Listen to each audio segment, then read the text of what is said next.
23 June 2024 NEET পরীক্ষা আবার হবে, কিন্তু শুধুমাত্র 1563 জন ছাত্রছাত্রী যাদের গ্রেস মার্কস দেয়া হয়েছিল তারাই শুধু একমাত্র এই নিট পরীক্ষা আবার দিতে পারবে। আর এই 1563 জনের যেহেতু গ্রেস মার্কস দেয়া হয়েছিল বলে তাদের আবার রিনিট পরীক্ষা হবে, সেই জন্য গ্রেস মার্কস নিয়ে অনেক প্রশ্ন থেকে যায় যেগুলো এনটিএ জবাব দিতে পারেনি। প্রথম প্রশ্ন হলো যে 1563 জন, মানলাম তারা হাইকোর্টে গেছিল, মামলা করেছে, তাদের টাইম লস হয়েছে, তাদের সময় নষ্ট হয়েছে বলে তাদেরকে গ্রেস নাম্বার দেয়া হয়েছে, কিন্তু 1563 জন ছাড়া আর কি অন্য কোনো স্টুডেন্ট, অন্য কোনো ছাত্রছাত্রীদের টাইম লস হয়নি? 24 লাখ স্টুডেন্টসের মধ্যে আর কারুর কোথাও কোনো সেন্টারে টাইম লস হয়নি? যেসব ছেলেমেয়েরা গ্রামে থাকে, গরিব মধ্যবিত্ত ঘরে, যারা হাইকোর্ট যেতে পারেনি, তাদের যদি টাইম লস হয়ে থাকে তাহলে তার দায়িত্ব কে নেবে? এমন অনেক এক্সাম সেন্টারের কথা উঠে এসেছে যেখানে অনেক সময় নষ্ট হয়েছে, সেখানকার ছাত্রছাত্রীরা এনটিএ কে ইমেল করেছে কিন্তু তার কোনো জবাব আসেনি। দ্বিতীয় প্রশ্ন হলো, পরের বারের থেকে টাইম লস হলে, সময় নষ্ট হলে ছাত্রছাত্রীদের কি হাইকোর্টে যেতে হবে? একটা অফলাইন পরীক্ষাতে শুধুমাত্র সিসিটিভি ফুটেজ দেখে সেখান থেকে টাইম ক্যালকুলেট করে এইভাবে কি গ্রেস মার্কস দেয়া যায়? আমি আমার জীবনে কোনোদিনও শুনিনি যে একটা কম্পিটিটিভ, এত বড় একটা প্রতিযোগিতামূলক পরীক্ষা, প্রবেশিকা পরীক্ষা, ডাক্তারের প্রবেশিকা পরীক্ষা, সেখানে গ্রেস মার্কস দেয়া হচ্ছে টাইম লসের জন্য, যেখানে একটা মার্কসের জন্য এক একজনের হাজার করে র্যাঙ্ক পিছিয়ে যেতে পারে। সেই কম্পিটিটিভ পরীক্ষাতে গ্রেস মার্কস কি আদেও দেয়া যেতে পারে টাইম লসের জন্য?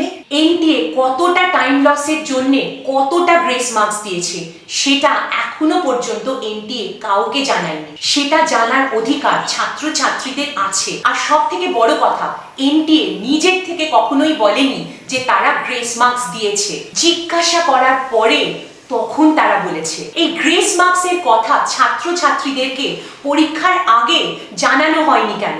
এনটিএ নিজেই কেন সেই গ্রেস মার্কস উঠিয়ে নেয়? তার মানে এনটিএ এটা মেনে নিচ্ছে যে তাদের সত্যি গ্রেস মার্কস দেওয়াটা ভুল হয়েছে। 1563 জনের যে সময় নষ্ট হয়েছে সেটা ইনভেস্টিগেট কে করেছে?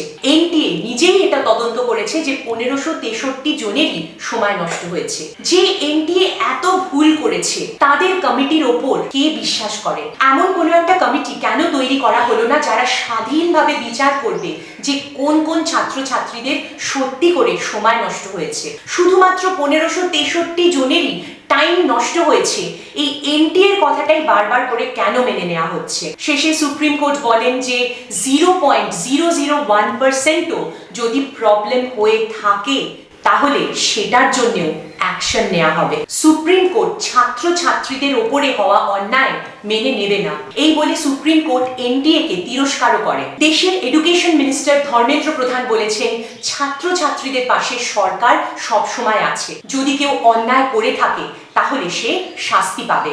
সবাই ছাত্রছাত্রীদের পাশে আছে, কিন্তু ছাত্রছাত্রীরা যখন আবেদন জানায় যে এই ব্যাপারে সিবিআই এনকোয়ারি হোক, তখন সুপ্রিম কোর্ট সেটাকে নাকচ করে দেয়। যে নিট পরীক্ষাতে এতগুলো দুর্নীতি হয়েছে, সেই নিট পরীক্ষার অ্যাডমিশন কিংবা কাউন্সেলিং যখন স্টপ করার আবেদন জানানো হয় সুপ্রিম কোর্টকে, সুপ্রিম কোর্ট তখন জানায় যে অ্যাডমিশন কিংবা কাউন্সেলিং কোনোটাই থেমে থাকবে না, যেরকম চলছে সেরকমই চলবে। আর 23 জুন যখন নিট পরীক্ষা দ্বিতীয়বারের জন্য হবে, সেই 23 জুনও কিন্তু আর দেরি নেই। মানে আমরা এটা ধরেই নিতে পারি যে 24 লাখ ছাত্রছাত্রীদের কখনোই আর দুবার করে রিনিট পরীক্ষা হবে না। এমনকি অন্যান্য সেন্টার যেখানে সময় নষ্ট হয়েছে সেই সব ছাত্রছাত্রীদেরও দুবার করে রিনিট পরীক্ষা হবে না। 6 জুলাই থেকে নিট পরীক্ষার কাউন্সেলিং শুরু হয়ে যাবে। একবার যদি কাউন্সেলিং হয়ে যায় ছাত্রছাত্রীদের, তাহলে কি আবার রিনিট হওয়া সম্ভব? এতদিন ধরে এনটিএর কথা শুনে আমার যে একটাই কথা এনটিএ সম্পর্কে বলতে ইচ্ছে করছে, সেটা হলো যে এনটিএ একটা টোটালি আনইমোশনাল, ইনসেনসিটিভ এজেন্সি। স্টুডেন্টসরা মারা যাক, স্টুডেন্টসরা সুইসাইড করুক, স্টুডেন্টসরা ডিপ্রেশনে চলে যাক, তাতে এনটিএর কিচ্ছু যায় আসে না। এনটিএর মতন এরকম একটা আনইমোশনাল, ইনসেনসিটিভ এজেন্সি আবার কি 2025-এ নিটের মতন একটা গুরুত্বপূর্ণ পরীক্ষা পরিচালনা করবে? অ্যাজ এ ডক্টর এই প্রশ্নগুলো আমার মনে থেকেই যাচ্ছে। এই ভিডিওটা এই পর্যন্তই। Thank you.